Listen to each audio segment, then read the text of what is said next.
अस्सलाम वालेकुम। कारी साहब, मैंने एक दस्तूर रखा है, अपने ड्राइवर से कह दिया है कि जब भी पुलिस यूं कहे कि डिक्की खोलो तो अंदर से बैठकर न खोली जाए, बल्कि बाहर निकलकर अपने सामने खोली जाए और वहां प्रत्यक्ष રીતે આપણે ઉભેલા હોઈએ અને જોઈએ, કારણ કે એ લોકો કોઈ વસ્તુ મૂકી દે અને આગળના પોલીસ સ્ટેશન કે તપાસ નાકાની ઉપર એ લોકો પોતાના જ માણસોને અને પોતાના જ પોલીસ કર્મીઓને મૂકીને આપણને ફસાવી શકે છે।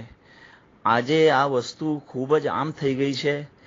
ફ્રોડ ને ધોકાબાજી ને ચીટિંગ ને તેમાં પણ ખાસ કરીને મુસલમાનોને ફસાવવા માટે જાત જાતની જે સ્કીમો કાઢવામાં આવી છે તેની અંદર આ વસ્તુ બી ખૂબ જ મહત્વ ધરાવે છે। એટલા માટે મેં એક કાયદો બનાવેલો છે, મારા ડ્રાઈવરોને કીધું છે કે જ્યારે પણ એ ડીકી કે બૂટ ખોલવાનું કહે, આપણે પ્રત્યક્ષ રીતે ખોલવું અને ત્યાં ઊભા રહેવું। કદાચ કોઈ ગન મૂકી દે, ડીકી બંધ કરાવી દે, આગલા પોલીસ સ્ટેશને અથવા તો કોઈ મથક પર આપણને રોકવામાં આવે ને કોઈ વેપન નીકળી આવ્યા કે કોઈ ડ્રગ્સ નીકળી આવી તો આપણી તો આવી બને, આપણી પાસે તો કોઈ પ્રકારનો પુરાવો જ ન હોય। એટલા માટે એનું ખાસ ધ્યાન રાખવું જોઈએ।